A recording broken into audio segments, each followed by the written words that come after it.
हमारे खिलाफ तो पूरी हुकूमत रहती है, हम उनसे डटकर भिड़ते हैं, हम उनसे अल्हम्दुलिल्लाह आज तक डरे नहीं। तो आप किस खेत की मूली है?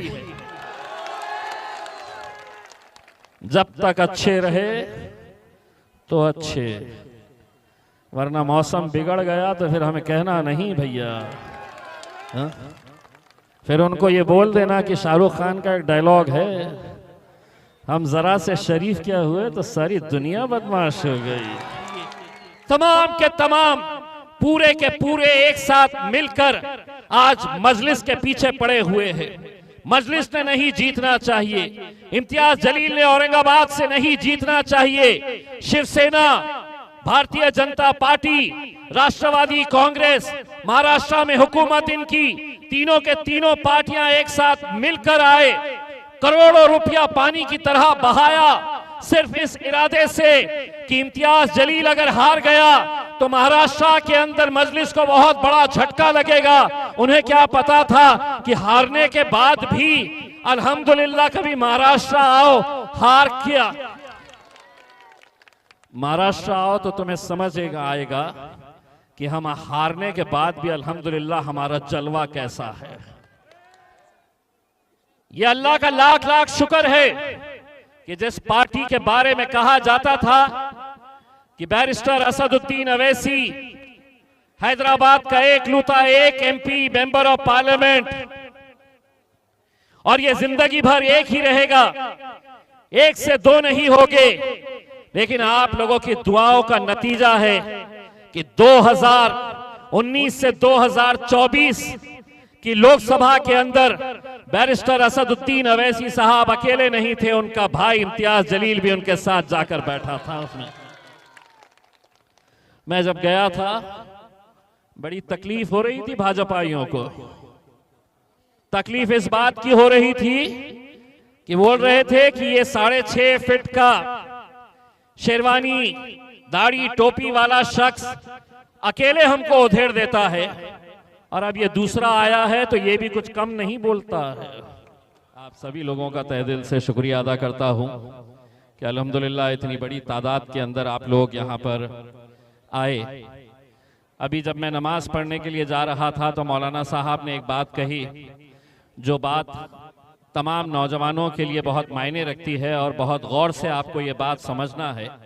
मौलाना साहब मस्जिद के गेट पे खड़े रह के ये कह रहे थे कि आओ नमाज पढ़ने के लिए, क्योंकि जो कुछ भी होगा वह नमाज से ही होगा। तो मेरे भाइयों, इलेक्शन आएंगे, इलेक्शन जाएंगे, कोई हारेगा कोई जीतेगा, लेकिन हमें जो भी मांगना है हमें अपने रब से मांगना है। यकीनन हम एक ऐसे वक्त से गुजर रहे हैं जहां पर हर एक के निशाने के ऊपर मैं और आप है, हर एक के निशाने के ऊपर हमारी मस्जिदें हैं, हमारी इबादत गाहें हैं। ये मुल्क बड़ा खूबसूरत मुल्क, दुनिया में इतनी ज्यादा जबानें, इतने ज्यादा पहनने के अलग अलग तरीके, खाने पीने के अलग तरीके, यही इस मुल्क की खूबसूरती थी। लेकिन आज पिछले 10-15 सालों के अंदर इस मुल्क के अंदर जो नफरतों का बाजार गरम किया जा रहा है, जाति जाति, धर्म धर्म के नाम के ऊपर, मजहब के नाम के ऊपर लोगों को कैसा बांटा जा रहा है, ये हर रोज आप देख रहे हैं। और ऐसे हालात के अंदर अगर हमारी आवाज उन ऐवानों तक नहीं पहुंची जहां पर हमारे और आपके आने वाले मुस्तकबिल के फैसले लिए जा रहे हैं, तो एक सवाल ये पैदा होता है कि क्या हम सिर्फ एक रबर स्टैम्प की तरह बन गए हैं कि हर 5 साल के बाद कोई ना कोई आता है, नए नए वादे करके चला जाता है, नई नई खस्में खाकर चला जाता है, और हमारा और आपका काम क्या रहता है? तो हमने सिर्फ जाना, वोट करना, और क़यादत उनकी रहेगी, नेता वो बनेंगे, लीडर वो बनेंगे, और हम सिर्फ दरी बिछाने का काम करते रहेंगे। हमने जब से बैरिस्टर असदुद्दीन अवैसी साहब को हमने देखा है, समझा है, एक बात तय है कि अगर इस स्टेज के ऊपर राहुल गांधी बैठेगा, अगर इस स्टेज के ऊपर तेजस्वी यादव बैठेगा, शरद पवार बैठेगा, मुलायम सिंह बैठेगा, तो एक कुर्सी और रहेगी। उस कुर्सी के ऊपर मेरा भाई, मेरा कायद बैरिस्टर असदुद्दीन अवैसी भी बैठेगा।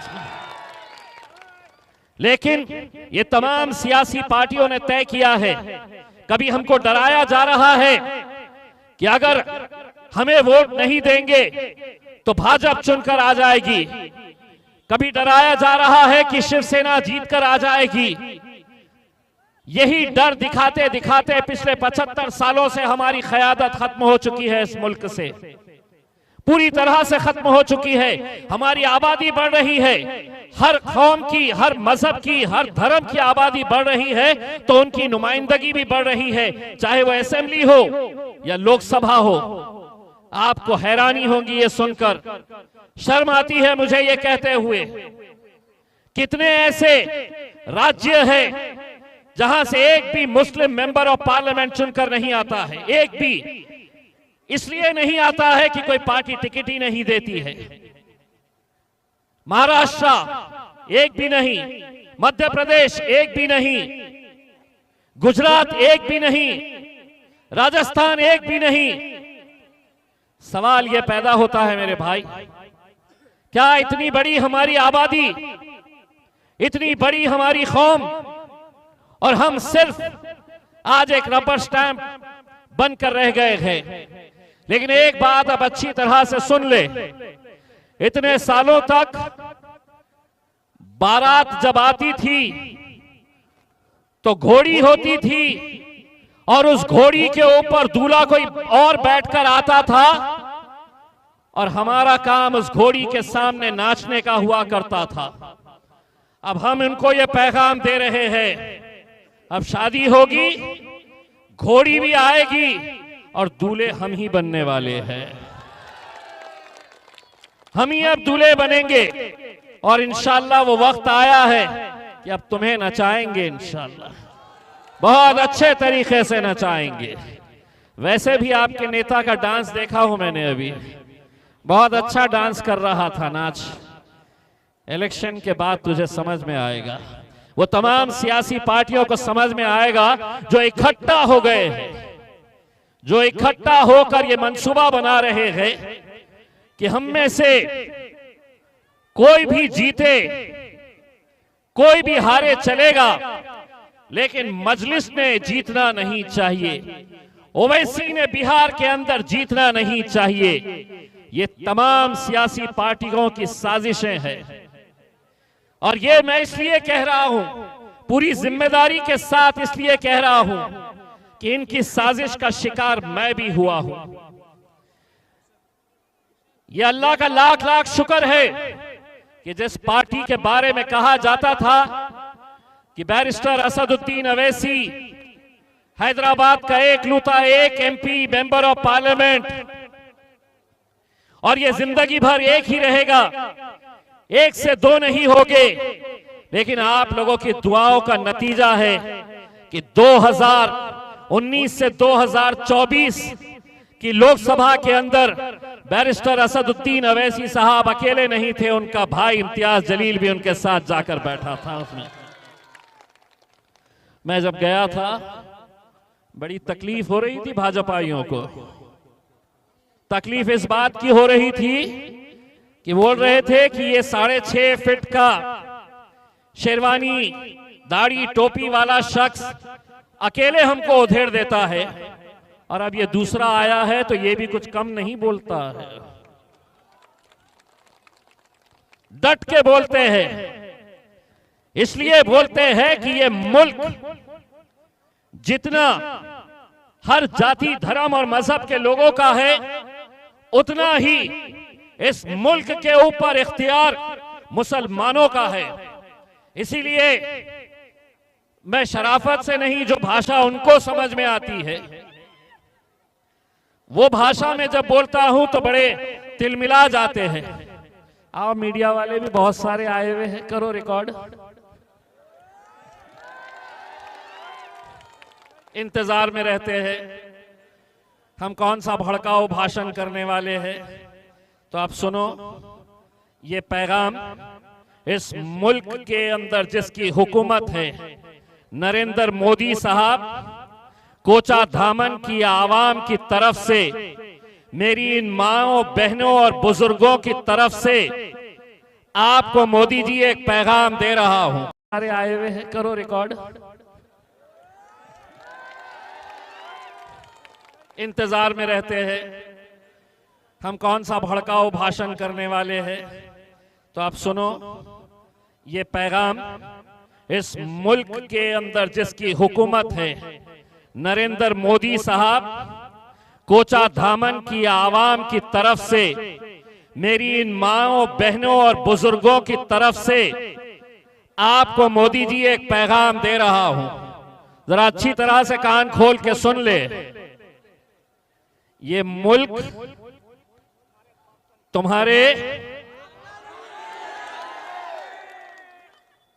अम्मा, ये मुल्क तुम्हारे, बस उन्हें तकलीफ इसी बात की होती है। और अब वो ये समझेंगे, ये रिकॉर्ड करने वाले तो रिकॉर्ड कर लिए, अब हमारे विरोधी है वो बोलेंगे कि इम्तियाज जलील ने बोला उसके बाप का नहीं है, उसके बाप की जागीर नहीं है। मैंने कहाँ बोला? मैंने तो आधा बोला, आधा ये लोगों ने बोले है करके। आधे आधे के अंदर न मेरे ऊपर कुछ होता ना तुम्हारे ऊपर कुछ होता। हमको भी समझ में आ गया है कि कहां पर कितना बोलना है, कैसा बोलना है करके सब समझ में आ गया है करके। मेरे भाई, न जाने इस जमीन से मुझे जाती तौर के ऊपर क्यों इतनी मोहब्बत है। पिछले बार 5 साल पहले असद साहब ने मुझे कोचा धामन की जिम्मेदारी दी थी। इस बार मुझे वो कहीं और भेजना चाह रहे थे। मैंने खुद ने असद साहब से ये कहा था कि असद भाई, कोचा धामन की इस जमीन से, इस सरजमीन से मुझे मोहब्बत है और मैं दीवानों की तरह इनसे मोहब्बत करता हूं। इसीलिए आप कोचा धामन की जिम्मेदारी मुझ पर दीजिए।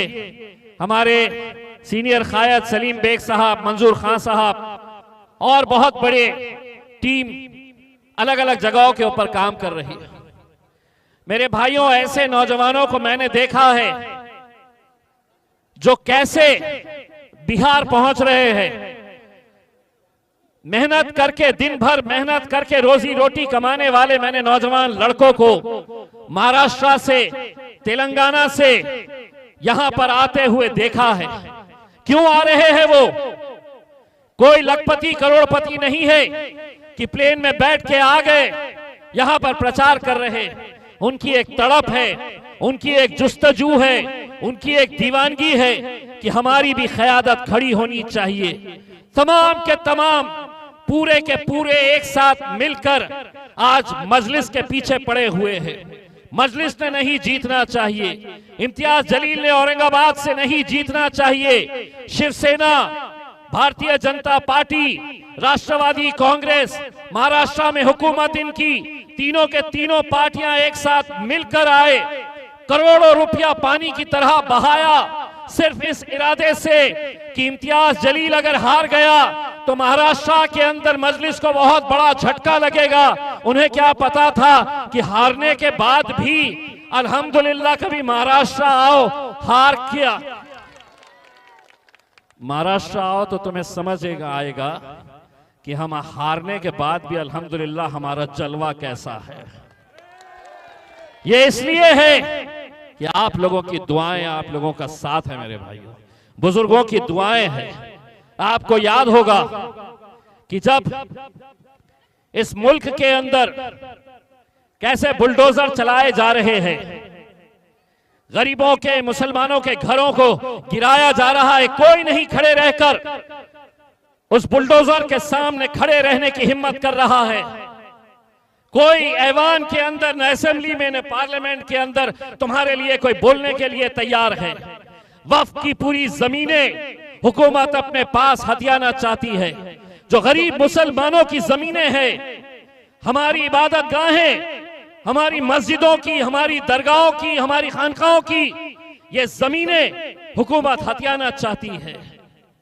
हमने देखा है कि हुकूमत कैसे कैसे कानून ला रही है कि हमारी बच्ची अगर कॉलेज में जाएगी तो हिजाब पहनकर नहीं जा सकती है। यूनिफॉर्म सिविल कोड के नाम के ऊपर हमारी मजहबी शिनाख्त को कैसे छीना जाने वाला है कि अगर तुम मुसलमान है तो अपने घर में अपने मस्जिद के अंदर टोपी पहनो, लेकिन बाहर जब सड़क पे निकलेंगे तो टोपी नहीं। यूनिफॉर्म सिविल कोड के जरिए ये सब लाया जा रहा है मेरे भाई।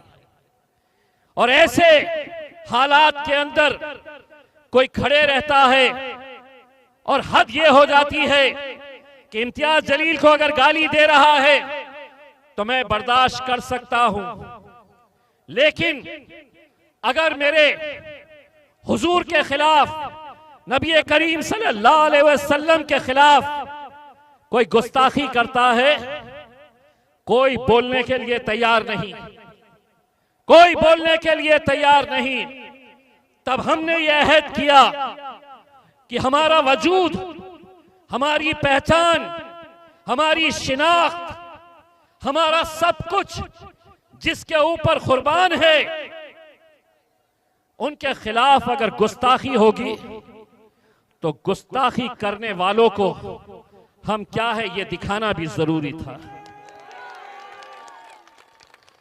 तो हमने तय किया कि महाराष्ट्र से मुंबई की तरफ जाएंगे, हुकूमत को झिंझोड़ के रख देंगे। अल्हम्दुलिल्लाह आज जब उस मंजर को आप अपने मोबाइल में यूट्यूब के ऊपर देखते हैं, मैं पूरी जिम्मेदारी के साथ ये कहता हूं, किसी इंसान के बस की बात नहीं थी मेरे भाई। ये अल्लाह के तरफ की मदद थी कि हजारों की तादाद के अंदर गाड़ियों में सवार नौजवान बुजुर्ग मुंबई की तरफ कूच करने लगे। गाड़ियों में इतना फासला कि एक गाड़ी भी अगर ब्रेक लगाती तो पीछे कम से कम 50 गाड़ियों का एक्सीडेंट हो जाता। लेकिन कहते हैं ना कि अल्लाह की अगर मदद हो तो कैसे पूरे रास्ते भर गाड़ियों के ऊपर सवार नौजवान लड़के गाड़ियों पे लटके हुए, लेकिन क्या मजाल की किसी को खरोच भी आ जाए, क्या मजाल की एक छोटा सा एक्सीडेंट भी हो जाए। मुझसे कहा गया कि आप ये रैली निकाल रहे हैं, आपको हुकूमत इजाजत नहीं दे रही।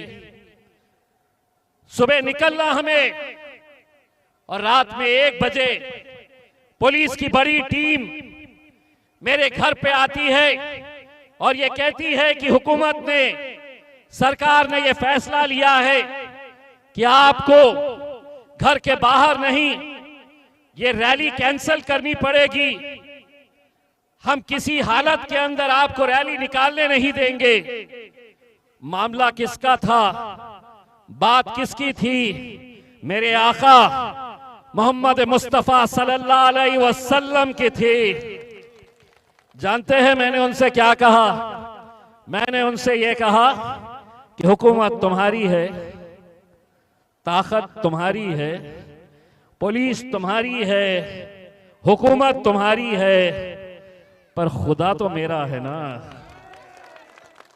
और मैंने उनको साफ शब्दों में कहा, तुम्हारी ताकत लगाओ मुझे रोकने के लिए, मैं मेरी ताकत बताता हूं, रैली निकाल के दिखाऊंगा करके।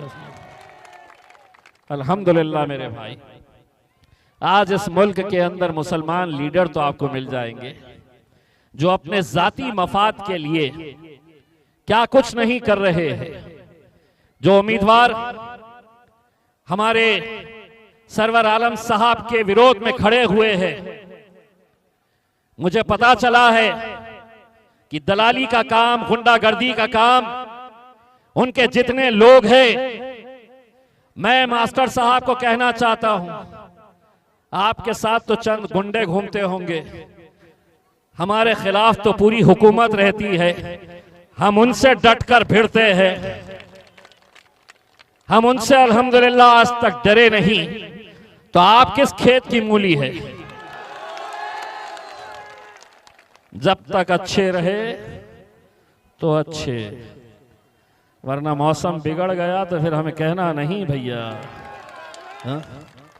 फिर उनको ये बोल देना कि शाहरुख खान का एक डायलॉग है, हम जरा से शरीफ क्या हुए तो सारी दुनिया बदमाश हो गई। ये अच्छी तरह से समझ ले मेरे भाई, एक एक वोट बहुत मायने रखता है।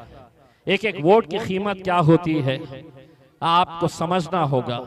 आज इस मुल्क के अंदर नरेंद्र इंतजार में रहते हैं हम कौन सा भड़काऊ भाषण करने वाले हैं। तो आप सुनो ये पैगाम, इस मुल्क के अंदर जिसकी हुकूमत है, नरेंद्र मोदी साहब कोचा धामन की आवाम की तरफ से, मेरी इन माओं बहनों और बुजुर्गों की तरफ से आपको मोदी जी एक पैगाम दे रहा हूं। जरा अच्छी तरह से कान खोल के सुन ले। ये मुल्क तुम्हारे, अम्मा ये मुल्क तुम्हारे, बस उन्हें तकलीफ इसी बात की होती है। और अब वो ये समझेंगे, ये रिकॉर्ड करने वाले तो रिकॉर्ड कर लिए, अब हमारे विरोधी है वो बोलेंगे कि इम्तियाज जलील ने बोला उसके बाप का नहीं है, उसके बाप की जागीर नहीं है। मैंने कहाँ बोला, मैंने तो आधा बोला, आधा ये लोगों ने बोले है करके। आधे आधे के अंदर न मेरे ऊपर कुछ होता ना तुम्हारे ऊपर कुछ होता। हमको भी समझ में आ गया है कि कहां पर कितना बोलना है, कैसा बोलना है करके सब समझ में आ गया है करके।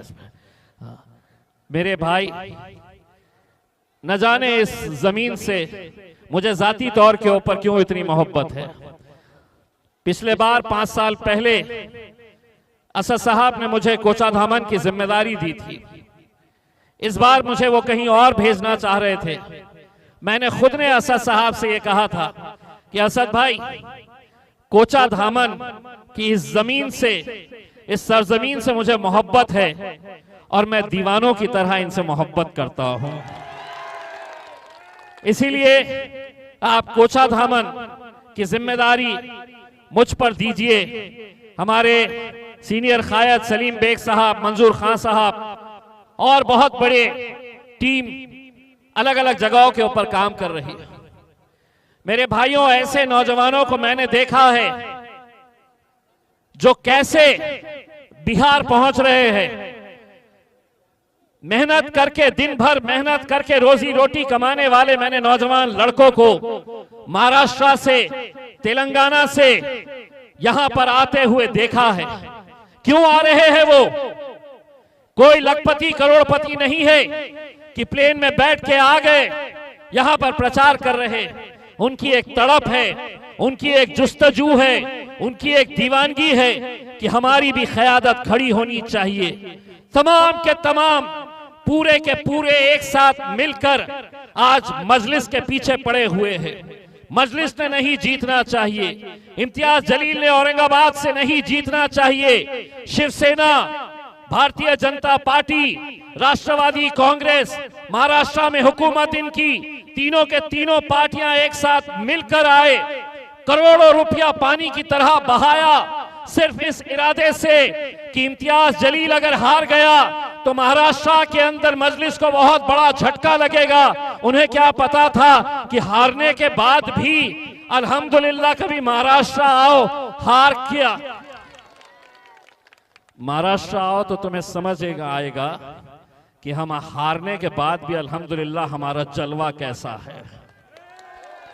ये इसलिए है कि आप लोगों की दुआएं, आप लोगों का साथ है। मेरे भाइयों, बुजुर्गों की दुआएं हैं। आपको याद होगा कि जब इस मुल्क के अंदर कैसे बुलडोजर चलाए जा रहे हैं, गरीबों के, मुसलमानों के घरों को गिराया जा रहा है, कोई नहीं खड़े रहकर उस बुलडोजर के सामने खड़े रहने की हिम्मत कर रहा है। कोई ऐवान के अंदर, न असेंबली में, न पार्लियामेंट के अंदर तुम्हारे लिए कोई बोलने के लिए तैयार है। वक्फ की पूरी जमीनें हुकूमत अपने पास हथियाना चाहती है। जो गरीब मुसलमानों की जमीनें हैं, हमारी इबादत गाहें, हमारी मस्जिदों की, हमारी दरगाहों की, हमारी खानकाहों की, ये जमीनें हुकूमत हथियाना चाहती है। हमने देखा है कि हुकूमत कैसे कैसे कानून ला रही है कि हमारी बच्ची अगर कॉलेज में जाएगी तो हिजाब पहनकर नहीं जा सकती है। यूनिफॉर्म सिविल कोड के नाम के ऊपर हमारी मजहबी शिनाख्त को कैसे छीना जाने वाला है कि अगर तुम मुसलमान है तो अपने घर में अपने मस्जिद के अंदर टोपी पहनो, लेकिन बाहर जब सड़क पे निकलेंगे तो टोपी नहीं। यूनिफॉर्म सिविल कोड के जरिए ये सब लाया जा रहा है मेरे भाई। और ऐसे हालात के अंदर कोई खड़े रहता है और हद ये हो जाती है कि इम्तियाज जलील को अगर गाली दे रहा है तो मैं बर्दाश्त कर सकता हूं, लेकिन अगर मेरे हुजूर के खिलाफ, नबी करीम सल्लल्लाहु अलैहि वसल्लम के खिलाफ कोई गुस्ताखी करता है, कोई बोलने के लिए तैयार। अगर आपको हमारा ये वीडियो पसंद आया हो तो इसे लाइक और शेयर जरूर करें, और हां, हमें सब्सक्राइब और फॉलो करना ना भूलें ताकि आप देश और दुनिया की कोई खबर मिस ना करें।